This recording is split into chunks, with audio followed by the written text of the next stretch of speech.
5 আগস্টের পরে আপনি তো সেনাবাহিনীতে ছিলেন, সেনাবাহিনী নিয়ে আমাদেরকে বলেন যে 5 আগস্টের পরে ভারতের কতটা কন্ট্রোল বাংলাদেশ সেনাবাহিনীর উপর এখন আছে বলে আপনার মনে হয়? এটা খুব 1 নম্বর প্রশ্নটা সহজ হলে উত্তরটা খুব জটিল, জি।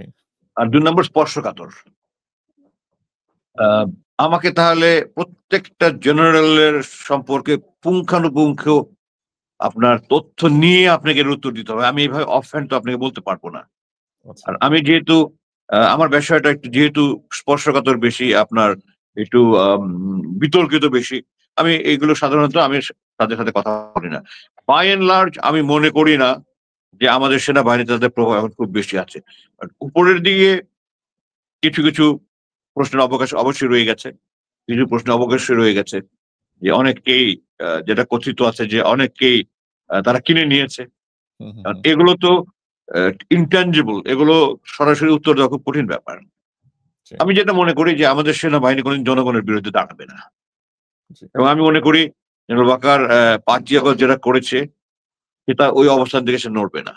এটা আমার বিশ্বাস। আমার বিশ্বাস যদি ভুল হয়, আল্লাহ দেশকে রক্ষা করুক। তা আমি বিশ্বাস করি যে এই 5ই আগস্ট যে ভূমিকাটা পালন করেছে, এই অবস্থান থেকে সরে ইতিহাসে একজন ঘৃণিত জেনারেল হিসেবে নিজেকে চিহ্নিত করার মতো মানসিকতা তারা হবে বলে আমি মনে করি না। আচ্ছা, এই আপনি ক্ষেত্রে আপনার একটা ফেসবুক স্ট্যাটাসে আপনি একজন সেনা অফিসারের কথা উল্লেখ করেছেন যিনি প্রেস ব্রিফিং করেছিলেন, এবং আপনি বলেছেন যে সিনিয়রিটি ডিঙ্গিয়ে তাকে এরকম পিভোটাল নির্বাচন সংক্রান্ত পিভোটাল ভূমিকায় কেন দেখা গিয়েছে এটা, এবং আপনি প্রশ্ন করেছেন যে সে ভারতে ট্রেন্ড এবং ভারতে যারা ট্রেন্ড তারা অনেকভাবে কম্প্রোমাইজড, বিষয়টা একটু ব্যাখ্যা করবেন? জি, আম, এটা সর্বজন বিদিত। বাংলাদেশ থেকে যত অফিসার ভারতে ট্রেনিং এ যায়, অসংখ্য অফিসারের কথা বলেছি, তারা সবাইকে টার্গেট করে কিনে ফেলার চেষ্টা করে। হানি ট্র্যাপ, মানি ট্র্যাপ, হুম, হুম, ইদার ওয়ে। হুম, হুম, হুম, আমাদের জেনারেল এরশাদ ট্র্যাপ ছিল এবং উনি মার্শাল দিয়ে বিএনপি সরকারে ছড়িয়েছে। হুম, হুম, জেনারেল মঈন ট্র্যাপ ছিল।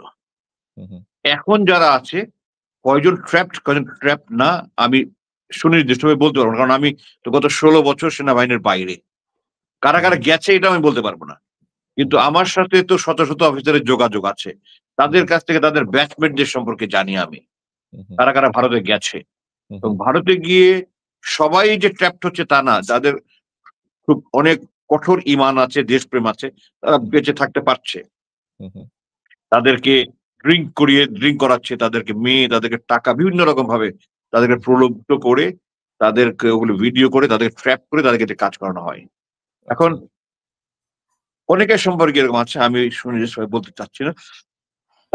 আমি যেটা আপত্তি করেছি, হুম, হুম, জেনারেল মাইনুর 24th লং কোর্সের সোর্ড হোল্ডার, হুম, এবং হুম, সোর্ড হোল্ডার আপনারা তার বলার অপেক্ষা কেনা, সে অত্যন্ত মেধাবী অফিসার। সে আমার আন্ডারে পিএইচডি করেছে, এবং ওখানেও সে আমার যতটুকু মনে করে সে সেকেন্ড হয়েছে, এবং ওখানে এই দেশ বিদেশের এত অসংখ্য অফিসের মধ্যে সেকেন্ড হওয়া চারটিখানি কথা নয়। রাইট, সেই হিসেবে সে অত্যন্ত মেধাবী যোগ্য অফিসার।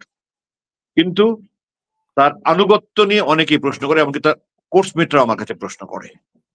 তার প্রশ্নটাও আমাকে অনেকে অনেক কিছু বলেছে। হুম, হুম, আমি ওটা নিয়েও যাচ্ছি না। আমি যেটা নিয়ে আপত্তি করেছি সেটা হলো, ওদিন যে ব্রিফিংটা ছিল, সেই ব্রিফিংটা ছিল একটা সম্পূর্ণ election deployment is operational matter. হুম, হুম, আর জেনারেল মাইনের হলো ট্রেনিং অ্যান্ড ডক্ট্রিনের জিওসি, জেনারেল অফিসার কমান্ডিং। হুম, হুম, সে প্ল্যান করবে কিভাবে আমাদের ট্রেনিং হবে, আমাদের মিলিটারি ডক্ট্রিন কি হবে। এটার সাথে ফিল্ডে অপারেশনের কোনো সম্পর্ক নাই। হুম, হুম, এটা হলো কনভেনশনাল ওয়ারফেয়ার, আমরা যেটা বলি defence, attack, advance, tactically development, এগুলি আমাদের ডক্ট্রিন কি হবে, এবং ওটার জন্য আমরা ট্রেনিং মডালিটিস কি হবে। হুম, হুম, আমরা যে পার্বত্য চট্টগ্রাম করছি, যেটা সিআইও বলি আমরা, কাউন্টার ইনসার্জেন্সি অপারেশন, যেগুলি আনকনভেনশনাল ওয়ারফেয়ার, এগুলির ডক্ট্রিন কি হবে, ট্রেনিং কি হবে, এগুলোর সাথে অপারেশনাল ডিপ্লয়মেন্টের এবং এগুলোর রোটেশন বলেন বা এগুলো পুরো প্ল্যানিং এর কোনো সম্পর্কই নাই। হুম, এগুলো সেনাপ্রধান, এবং নেক্সট ম্যান হলো CGS, chief of general staff, হুম, যিনি বাংলাদেশ সেনাবাহিনীর অপারেশন, ইন্টেলিজেন্স, ট্রেনিং সবগুলোর দায়িত্ব আছেন ওনার। এবং আমাদের এখন সিটিং সিজিএস আছেন একজন, এবং 5 জন লেফটেন্যান্ট জেনারেলের মধ্যে উনি সর্বজ্যেষ্ঠ, উনি সবচেয়ে সিনিয়র।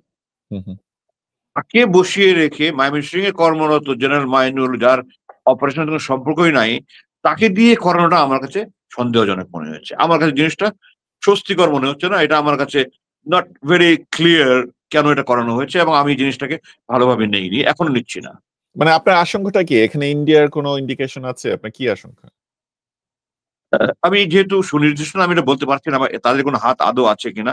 বাট উদ্দেশ্যটা আমার কাছে সৎ মনে হচ্ছে না। মানে উদ্দেশ্যটা মানে কে আপনি অনেকগুলো কে ডিসক্রিপেন্সি ফান্ডার কথা বলেছেন। ইয়েটা উদ্দেশ্য কি? মানে ওরা কি অ্যাচিভ করবে? এটা করে ওরা কি অ্যাচিভ করতে যাচ্ছে? কারা? মানে আপনি বলছেন যে উদ্দেশ্যটা সৎ না। অনেকগুলো ডিসক্রিপেন্সি আপনি তুলে ধরেছেন যে তার তো এই কাজটা করার কথা না। ৫ তাহলে জন তারা লেফটেন্যান্ট জেনারেলের মধ্যে জি, মাইনর হলো জুনিয়র মোস্ট। জি, এই ব্রিফিংটা আইডিয়ালি, আমি তো ৩০ বছর সেনাবাহিনী চাকরি করেছি। এরপর আরো ১৫ বছর, ৪৫ বছর থেকে সেনাবাহিনী দেখছি তো আমি। জি। এই ধরনের ব্রিফিং অলওয়েজ সিজিএস করে, অথবা একটু ছোটখাটো স্কেলে হলে ডাইরেক্ট একটা মিলিটারি অপারেশন করে। হুম, হুম, আপনারা কয়েক মাস আগে দেখেছেন ব্রিগেডিয়ার জেনারেল নাদিম একটা ব্রিফিং করেছিল, যিনি এখন প্রমোশন হয়ে মেজর জেনারেল হয়ে কুমিল্লা ডিভিশনের জিওসি। হুম, হুম, ডাইরেক্ট মিলিটারি অপারেশন, এনিথিং এই ধরনের ডাইরেক্ট মিলিটারি অপারেশন করবে। বড় জোর যিনি সশস্ত্র বাহিনী বিভাগের পিএসও আছে, উনিও হয়তো করতে পারতেন। হুম, হুম, আর যেহেতু এই ডিপ্লয়মেন্টে সরাসরি অন্যান্য বাহিনী জড়িত নয়, কেবলমাত্র সেনাবাহিনী, CGS was the right man. Right. এখানে তাকে দিয়ে করানোটা আমার কাছে দুরভিসন্ধিমূলক মনে হচ্ছে। আচ্ছা। কতটা দুরভিসন্ধি আমি ওটাতে এই মুহূর্তে না যাই, আমি একটু পরিস্থিতি পর্যবেক্ষণ করি। হুম, হুম, কারণ আমার কথা অনেক স্পর্শকাতর হয়ে যায়, আমার কথা নিয়ে মানুষ অনেক স্পেকুলেশন করে। বাট জি। আমার কাছে জিনিসটা পছন্দ হয়নি। এটা আমি সহজে মেনে নিতে পারছি না যে, এবং ওই ব্রিফিং কয়েকদিন আগে সে ভারত থেকে ঘুরে এসেছে। এজন্য আমার সন্দেহটা আরো বেশি। যে তাকে দিয়েই কেন এটা করানো হলো? যার এটা করার কথা নয়।